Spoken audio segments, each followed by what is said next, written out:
الفسوق بعد الایمان، ایمان لے آنے کے بعد فسق میں نام تو بڑی بڑی بات ہے.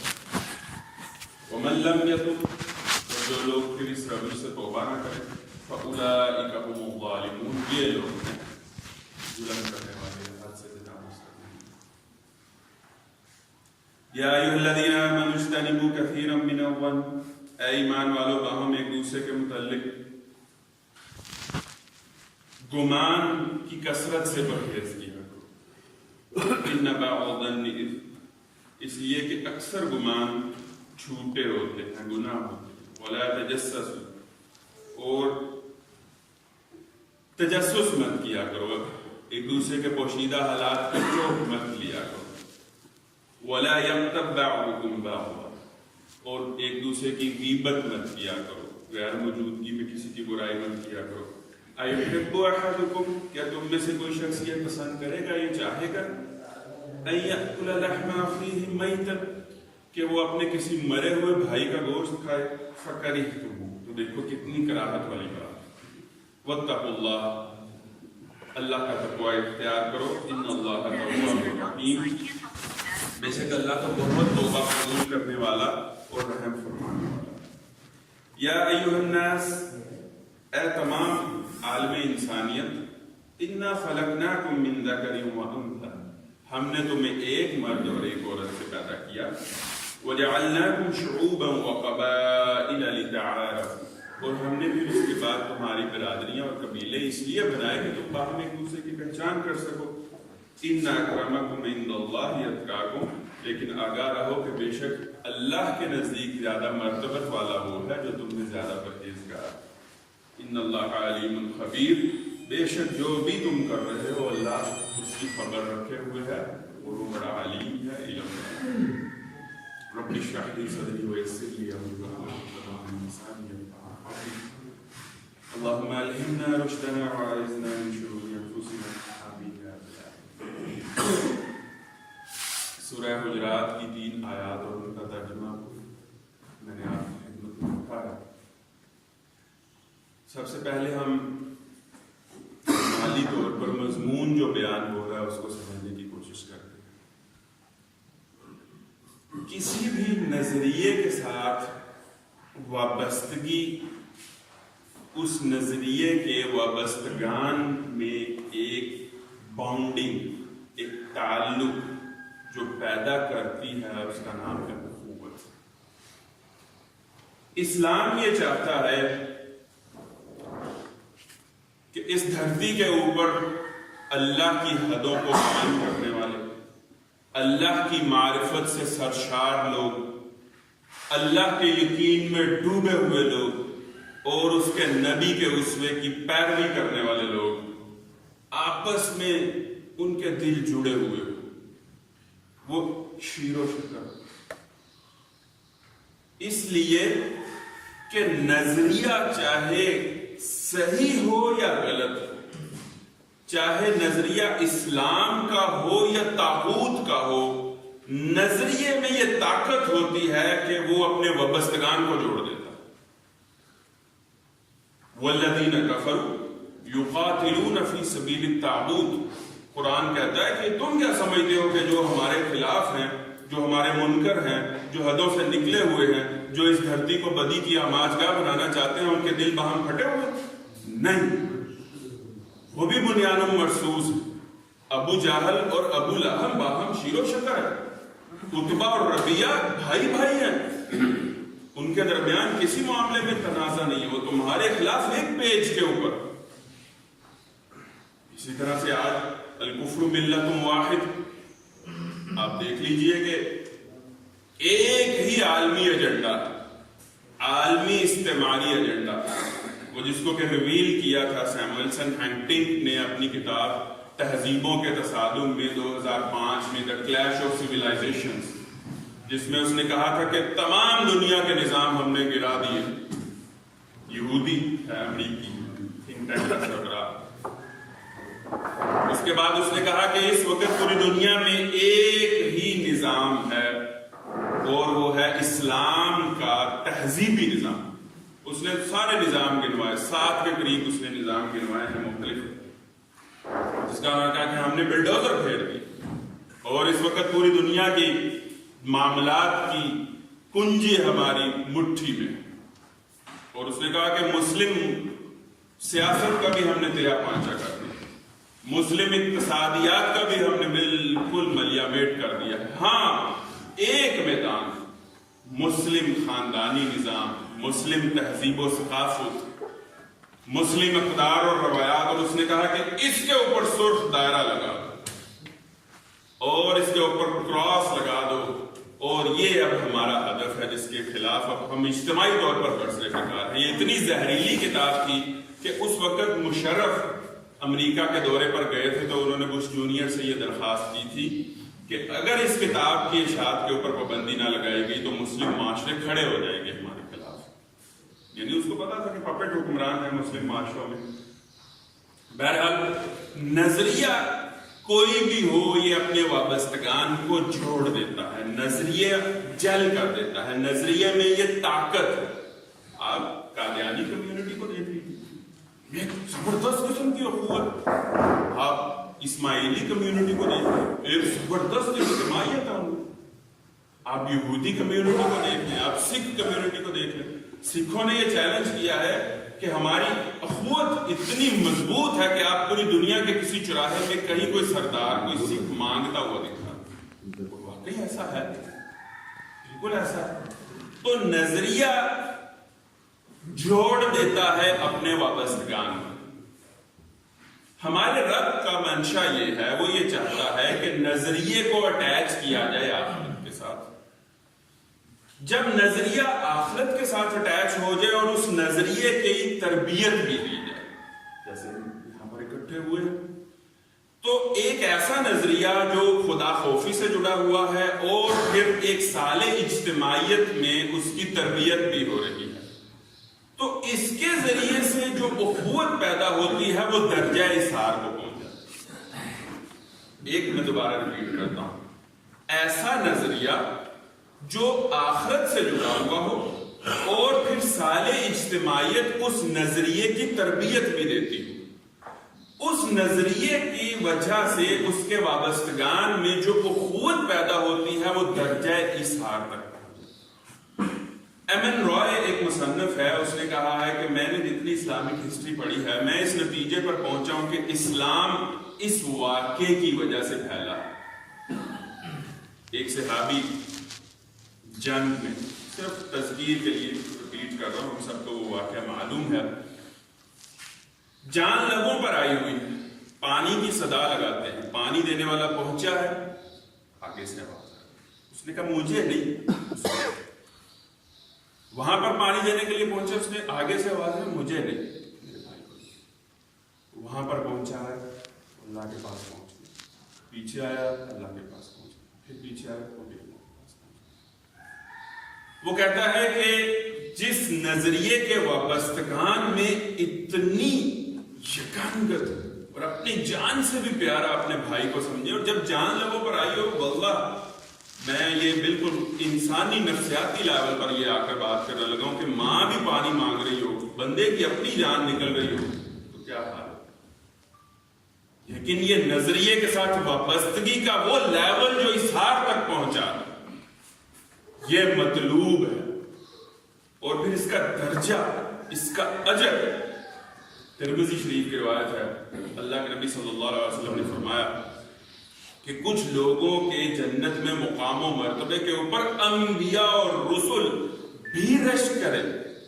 پوچھیں گے یا اللہ یہ کیا عمل ہے, اتنے اونچے درجات, اتنی عزت افزائی.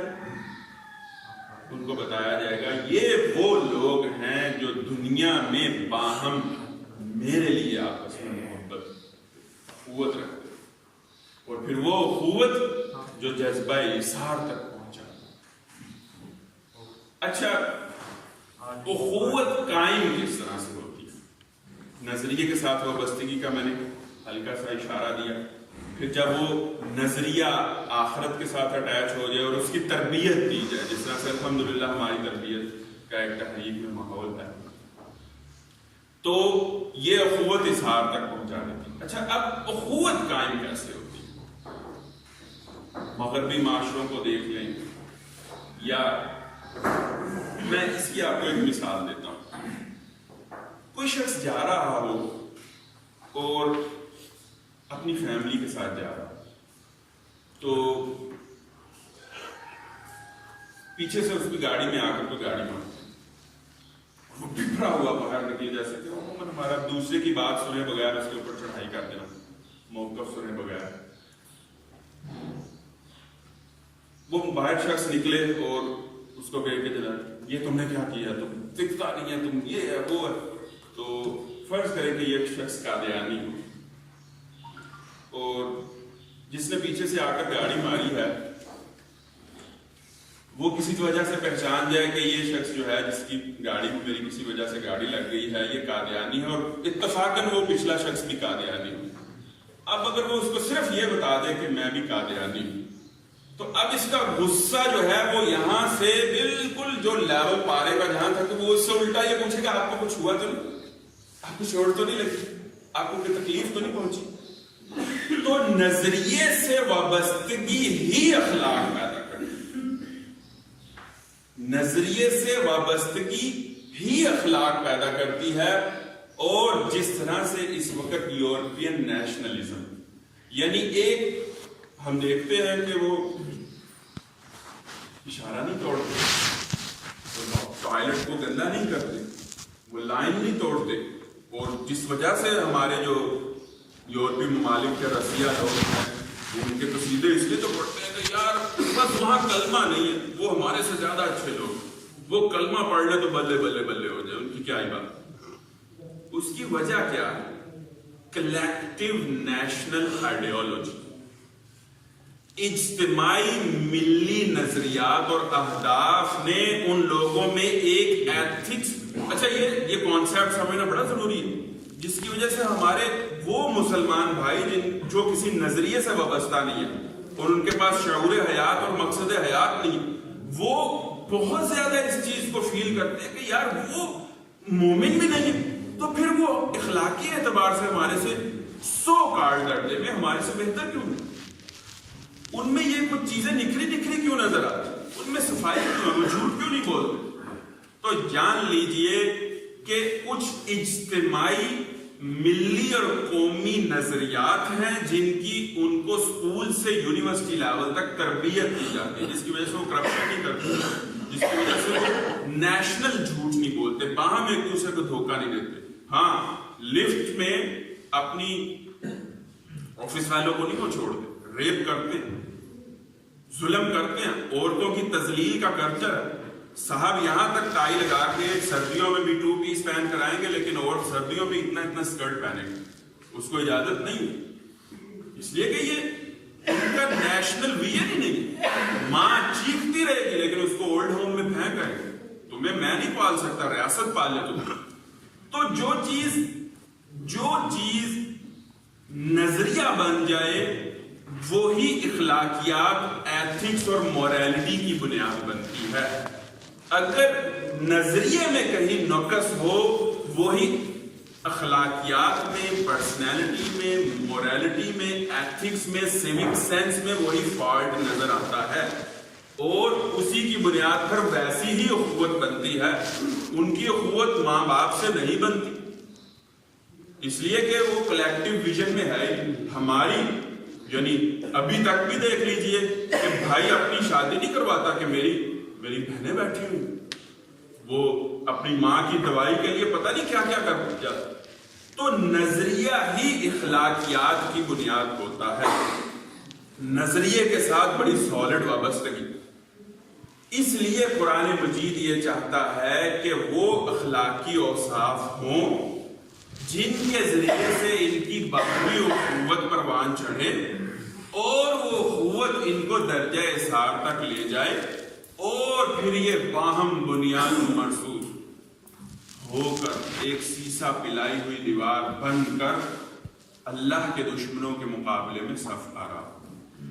تو یہ تھا ان آیات میں جو مضمون بیان ہو رہا ہے ان کی ایک تمہید. آئیے اب ان 6 اخلاقی اوصاف کا جائزہ لیتے ہیں جو یہاں پر بیان ہو رہے ہیں. 6 چیزیں ہیں، پہلے میں ان کو فنگر ٹپس پر گنواتا ہوں۔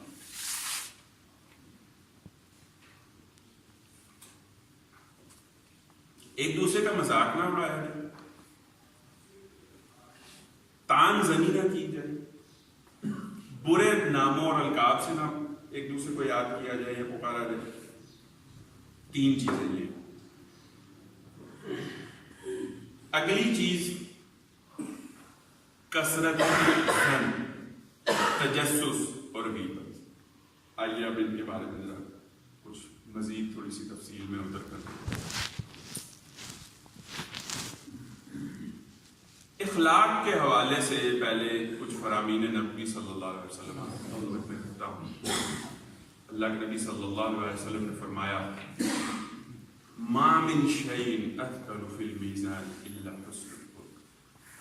نامہ اعمال میں حسن اخلاق سے زیادہ وزنی چیز اور کوئی نہیں ہوگا۔ اچھا، اخلاق بڑی پھر ایک جامع ٹرم ہے، اور اخلاق تو چھا جاتا ہے، اخلاق تو متعدی ہوتا ہے۔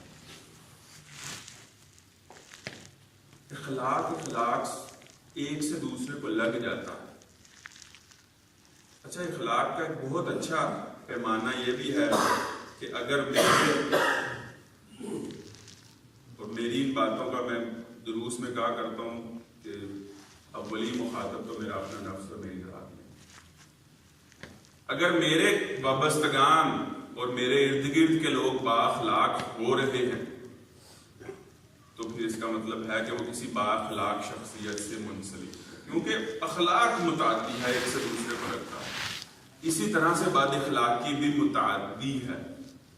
اچھا، پھر یہ ریئیکٹیو بھی ہے۔ آپ کسی کے ساتھ اخلاق سے پیش آئیں گے تو ایک تو اخلاق اس سے لگ جائے گا، برے شخص سے بھی اخلاق سے پیش آئیں گے تو وہ مجبور ہو جائے گا اخلاق ہی کے ذریعے سے ریئیکٹ کرنے کی۔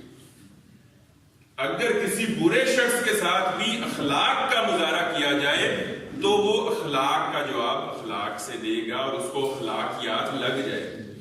اگر کسی اچھے شخص کے ساتھ، یہ بات بھی اہم ہے اور بڑے غور سے سننے والی، کسی اچھے شخص کے ساتھ، کسی دیندار شخص کے ساتھ، کسی تحریکی ساتھی کے ساتھ بد اخلاقی کی جائے گی تو وہ بعض اوقات مجبور ہو جائے گا بد اخلاقی کا جواب بد اخلاقی سے دے۔ اس لیے کہ بد اخلاقی اور اخلاق ریئیکٹیو اپروچ رکھتے ہیں۔ آپ اخلاق ماریں گے اس تلوار کو تو اخلاق واپس آئے گا، آپ بد اخلاقی ماریں گے بد اخلاقی واپس آئے گی۔ مطلوب تو یہ ہے کہ بد اخلاقی واپس نہیں آنی چاہیے، لیکن ان دونوں چیزوں کی نوعیت ایسی، یہ تو ایک دوسرے کو لگ جاتے ہیں اور دوسرے جو چیز آپ تھرو کرتے ہیں وہی واپس آتی ہے۔ اخلاق تھرو کیا اخلاق آئے گا، چاہے آگے برا شخص اور بد اخلاقی پھینکی چاہے آگے اچھا شخص ہے، تو کوئی یہ کرے بد اخلاقی ہی آئے گی، آنی نہیں چاہیے۔ لیکن اس کی نیچر یہ ہے، یہ سائیکولوجیکل بات ہے۔ اللہ کے نبی صلی اللہ علیہ وسلم نے کیوں اس کو کہا کہ سب سے وزنی چیز نامہ اعمال میں اچھا اخلاق ہے۔ انما بعثت معلما لاتمم مکارم الاخلاق۔ میں تو ہے ہی ٹیچر، میں تو ہے ہی معلم، مجھے تو بھیجا ہی اس لیے گیا ہے کہ میں اخلاق سنواروں۔ اللہ کے نبی صلی اللہ علیہ وسلم نے فرمایا۔ پھر بڑی پیاری حدیث ہے اللہ کے نبی صلی اللہ علیہ وسلم کی، آپ علیہ الصلوۃ والسلام نے فرمایا کہ جو شخص جھوٹ چھوڑ دے میں جنت کے اطراف میں اس کے لیے محل کی ضمانت دیتا ہوں۔ ومن ترک المراء، اور جو بحث چھوڑ دے۔ اچھا، بحث اور بحث سے بد اخلاقی، یعنی حبہ جو ہے نا، بیج، بد اخلاقی کا بیج بحث۔ اللہ کے نبی صلی اللہ علیہ وسلم نے اس کو اس لیے فرمایا کہ حق پر ہوتے ہوئے بھی بحث نہ کریں۔ جب یہ دیکھو کہ آگے بالکل بحث ہو رہی ہے تو پھر خاموش ہو جائے۔ آپ علیہ السلام نے فرمایا کہ جو بحث چھوڑ دے حق پر ہوتے ہوئے بھی میں اس کو جنت کے وسط میں ایک عمدہ محل کی ضمانت دیتا ہوں۔ اللہ کے نبی صلی اللہ علیہ وسلم نے فرمایا آؤ میرے سے ضمانت لے لو۔ پھر اللہ کے نبی صلی اللہ علیہ وسلم نے فرمایا جو اپنا اخلاق اچھا کر لے، میں جنت کے اعلیٰ درجے میں اس کے لیے پھل کی ضمانت دیتا ہوں۔ پھر ایک اور روایت میں اللہ کے نبی صلی اللہ علیہ وسلم نے فرمایا کہ سب سے اچھا حسب اور نسب اخلاق، یعنی سب سے اچھی برادری قیامت والے دن امت میں سے ایک برادری، ایک تشکیل دی جائے گی، ایک گروہ، ایک حسب نسب با اخلاق لوگ۔ آپ نے فرمایا سب سے اچھا حسب اور نسب اخلاق۔ پھر ایک اور روایت میں اللہ کے نبی صلی اللہ علیہ وسلم نے ایک دفعہ صحابہ سے پوچھا اتدرون مل مفلس امت، کہ میری امت کا سب سے کلاش، غریب اور مفلس انسان کون ہے؟ صحابہ نے عرض کیا کہ المفلس فینا من لا درہم ولا متاع، ہم تو مفلس اس کو، غریب اس کو سمجھتے ہیں کہ جس کے پاس درہم نہ ہو، کیش نہ ہو، ولا متاع، اور اس کی پراپرٹیز نہ ہو، اس کی ویلتھ نہ ہو۔ اللہ کے نبی صلی اللہ علیہ وسلم نے فرمایا کہ لا، المفلس فی امتی من یأتی یوم القیامت بصلاة وزکاة وصوم وحج ویأتی بقذف وشتم هذا وضرب هذا وأخذ مال هذا، میری امت کا مفلس وہ ہے جو قیامت والے دن نیکیوں کے بڑے بڑے پہاڑ لے کر آئے گا، نماز، روزہ، زکوٰۃ، حج، دین کی خدمت، لیکن ساتھ میں وہ اس حالت میں آئے گا کہ کسی کے ساتھ برا بولا ہوگا، کسی کے پیسے بھی داب لیے ہوں گے، کسی کو چپیڑ بھی ماری ہوگی۔ اللہ کے نبی صلی اللہ علیہ وسلم نے فرمایا کہ پھر اس کا حساب ہو رہا ہوگا تو دعوے دار آنے شروع ہو جائیں گے۔ اب کیا ہوگا کہ اس شخص کی نیکیاں ان میں تقسیم کر دی جائیں گی۔ اچھا، قیامت والے دن کرنسی صرف اعمال کی ہوگی، جو اتنی بھی ٹرانزیکشنز ہوں گی، لین دین ہوگا، وہ اعمال میں ہوگا۔ اب اس کے اعمال جو ہے وہ تقسیم کر دیے گئے دعوے داروں۔ ادھر سے ایک صاحب آئی جا رہے ہیں، انہوں نے کہا کہ اللہ کے نبی صلی اللہ علیہ وسلم میرے ساتھ یہ بات اخلاقی کی تھی، ادھر سے ایک آ رہا ہے، اس نے تو میرے ساتھ یہ بات اخلاقی کی تھی، تو اس کے تمام کے تمام اعمال ان کو تقسیم کر دیے گئے۔ تو اس کے بعد بھی ابھی حساب اور معاملہ نہیں چکے گا، تو پھر ان کے گناہ اس کے نامہ اعمال میں لاد دیے جائیں گے، فطرح فی النار، اور اس کو پھر جہنم کی طرف دھکیل دیا جائے گا۔ اچھا دیکھیے کہ ان کے گناہ اس کے اوپر لاد دیے جائیں گے۔ اب یہ شخص ان گناہوں کا وبال لے کر جہنم میں جا رہا ہے جو اس نے کیے، زنا تو اس نے کیے ہی نہیں، کرپشن تو اس نے کی نہیں، لیکن یہ بیچارہ بد اخلاق۔ اللہ تبارک و تعالیٰ محفوظ فرمائے۔ بہرحال اور بھی بہت ساری روایات ہیں اخلاق کے حوالے سے، بڑے یعنی شاید ہی کوئی ذخیرہ حدیث ہو، کوئی کتب یا حدیث میں آپ کو کسی باب میں اخلاقیات کے حوالے سے اللہ کے نبی صلی اللہ علیہ وسلم کے، صحابہ کے آثار، اقوال، فرامین، واقعات نہ ملے۔ آئیے اب ذرا جلدی جلدی ان کو دیکھ لیتے ہیں۔ ارشاد باری تعالیٰ ہو رہا ہے کہ باہم ایک دوسرے کا مذاق مت اڑائے۔ مذاق اڑانا ایک برتری کی کیفیت سے سرشار ہونے کا نام۔ جب انسان کسی دوسرے کا مذاق اڑا رہا ہوتا ہے تو وہ احساس برتری سے سرشار ہوتا ہے، جو کہ اللہ کو انتہائی برا رویہ لگتا ہے۔ اللہ کے پاس صرف عاجزی نہیں ہے، اس لیے اللہ کو عاجزی بڑی پسند ہے۔ کبر اللہ کی چادر ہے، کبر، تفاخر، برتری، کبریائی صرف اللہ ہی کی ذات کو دیتا ہے۔ اللہ اپنے بندوں کو عاجز دیکھنا چاہتا ہے۔ وَاصْبِرْ نَفْسَكَ مَعَ الَّذِينَ يَدْعُونَ رَبَّكَ بِالْغَدَاةِ وَالْعَشِيِّ تُرِيدُ زِينَةَ الْحَيَاةِ الدُّنْيَا۔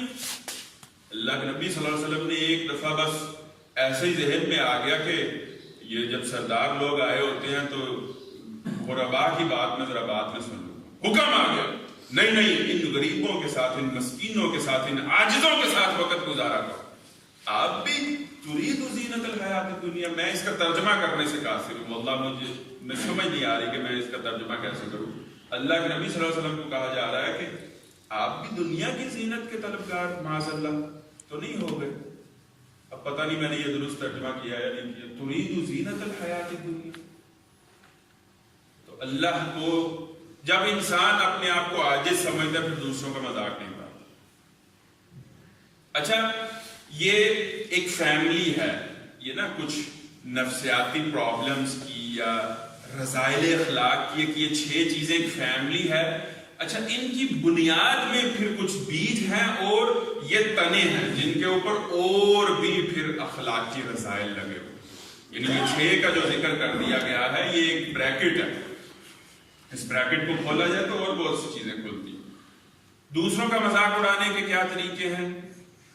اشارہ کرنا مجلس میں, اکھ مارنا, نقل اتارنا, کسی کی کسی خامی کی طرف نشاندہی کرنا.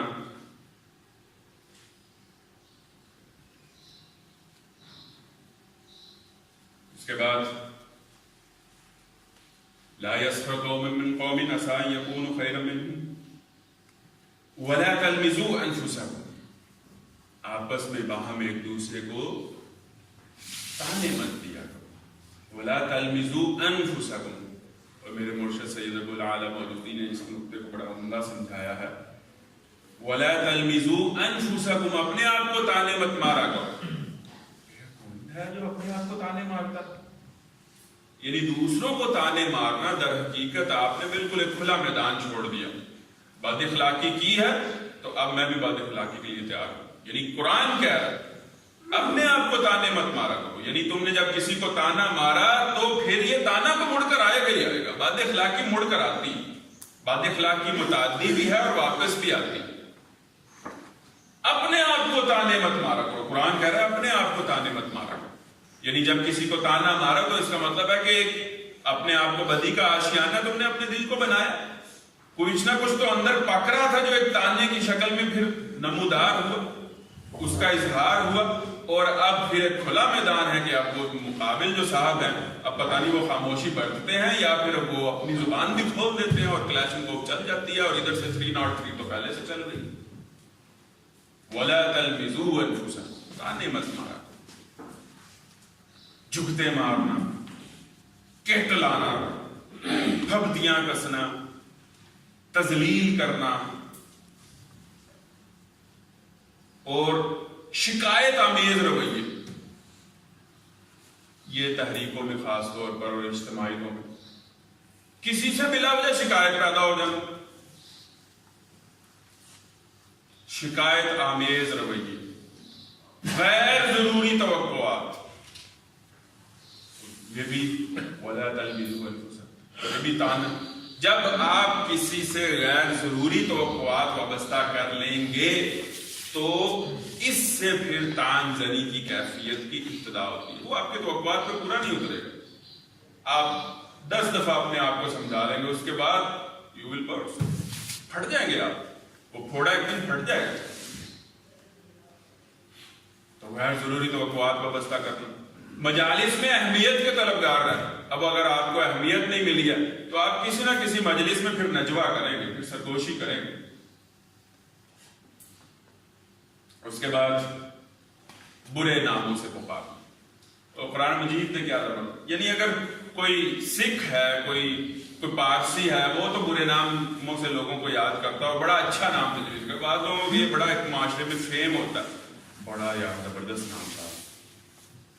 کسی کی برادری کو عیب بنا لے, کسی کو سونے کی عادت زیادہ ہے, کسی کو کھانے کی عادت زیادہ ہے, کسی میں کوئی نقص یا خامی ہو سکتی ہے, کوئی جسمانی عیب ہو سکتا ہے. تو اب اس کو ایک نام بنا لے, بئس الاسم الفسوق بعد الایمان. ایمان لانے کے بعد فسق. یعنی بڑے بعض آیات ایسی ہوتی ہے کہ جی نہیں چاہتا کہ انسان ان کا ترجمہ کرے. بئس الاسم الفسوق بعد الایمان. ایمان لانے کے بعد فسق, ایمان لانے کے بعد گناہ میں نام. یعنی کسی شخص کا یہ فیم ہو کہ وہ بہت اچھا تانا مارتا ہے, بہت اچھا الٹا نام ڈالتا ہے, بہت ٹوری مذاق اڑاتا ہے, اور کسی معاملے کے ٹو میں لگ جائے تو راز اچک کے لے آتا ہے، اور کسی کی غیر موجودگی میں اس کی غیبت ایسا کرتا ہے کہ مجلس کھلکھلا اٹھتی ہے۔ بئس الاسم الفسوق بعد الایمان، ایمان لے آنے کے بعد اگر آپ کا یہ انٹروڈکشن ہے، یہ تعارف ہے، یہ آپ کے پرسنالٹی ٹریٹس ہیں، تو ومن لم یتب فاولئک هم الظالمون، توبہ کر لینی چاہیے، اور جو توبہ نہیں کرتے وہی ظالم ہے۔ یا ایھا الذین آمنوا اجتنبوا کثیرا من الظن، اے وہ لوگوں جو ایمان لائے ہو، زیادہ گمان کرنے سے پرہیز کیا کرو، کثرت گمان سے پرہیز کیا کرو۔ ان بعض الظن اثم، اب میں اس کو ذرا جلدی وائنڈ اپ کر دوں، میرا وقت ختم ہو گیا، اس لیے کہ زیادہ گمان گناہ ہوتے ہیں۔ ولا تجسسوا، اور تجسس مت کیا کرو۔ بدگمانی کی بھی اس طرح سے مختلف صورتیں ہیں، تجسس کی بھی مختلف صورتیں ہیں۔ کسی کا واٹس ایپ پڑھنا، کسی کے خطوط پڑھنا، ای میل پڑھنا، کسی کے کمرے میں جھانکنا، کسی کے آفس میں جھانکنا، کسی کی دراز پر ٹولنا، کسی کی سیلری کے بارے میں جو ہے وہ معلومات حاصل کرنے کی کوشش کرنا، کسی نے بچے کا رشتہ کہا کیا ہے اس کی ٹو میں لگ جانا، اس کی مختلف صورتیں ہیں۔ وَلَا تَجَسَّسُوا وَلَا يَغْتَبْ بَعْضُكُمْ بَعْضًا، اور باہم ایک دوسرے کی غیبت مت کیا کرو۔ بڑا پیارا انداز ہے سمجھانے کا۔ أَيُحِبُّ أَحَدُكُمْ أَن يَأْكُلَ لَحْمَ أَخِيهِ مَيْتًا، کیا تم میں سے کوئی شخص یہ پسند کرتا ہے کہ وہ اپنے مرے ہوئے بھائی کا گوشت کھائے؟ اس کو اس مثال سے یوں سمجھیے کہ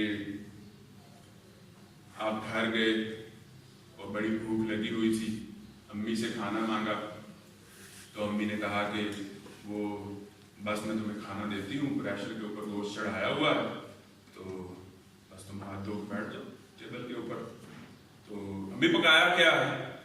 وہ بیٹا اصل میں نا تمہارے ابو ہانڈی نہیں دے کے گئے تھے صبح جلدی میں، تو تمہارے بڑے بھائی کی ڈیتھ ہو گئی، تو ساتھ والے کمرے میں اس کی لاش پڑی ہوئی ہے، تو مجھے پتا تھا میرے لال نے آنا ہے یونیورسٹی سے یا دفتر سے، اس کو بڑی بھوک لگی ہوتی ہے، تو میں نے سوچا کہ تم نے آنا ہے، اس کے کفن دفن کا بھی انتظام کرنا ہے، ٹینٹ بھی لگوانے ہیں رشتہ داروں کو، میت کو غسل بھی دینا ہے، تو تم کھانا کیا کھاؤ گے؟ میں نے اس کی جو 1.5 کلو گوشت اس کی ٹانگ سے اتار کر چھوٹی چھوٹی بوٹی بنائی ہے، اور بڑا پیارا کالی مرچ میں بنا رہی ہوں، بس تمہیں میں کھلاتی ہوں، اس کے بعد پھر تم رشتہ داروں کو فون کرنا، اور اس کا مغرب کے بعد جنازہ۔ أَيُحِبُّ أَحَدُكُمْ أَن يَأْكُلَ لَحْمَ أَخِيهِ مَيْتًا، کیا تم میں سے کوئی شخص یہ پسند کرتا ہے کہ وہ اپنے مرے ہوئے بھائی کا گوشت کھائے؟ فَكَرِهْتُمُوهُ، کتنی کراہت آئی ہے تمہیں اس مثال سے۔ یہ کام معاشرے میں ہوتا ہے، کس کو ہم چھوڑتے ہیں؟ بھائی کو، بہن کو، حتیٰ والدین کی بھی غیبت کر دی جاتی ہے، ہمسائے کو، کلیگ کو، تحریکی بھائی کو، کزن کو۔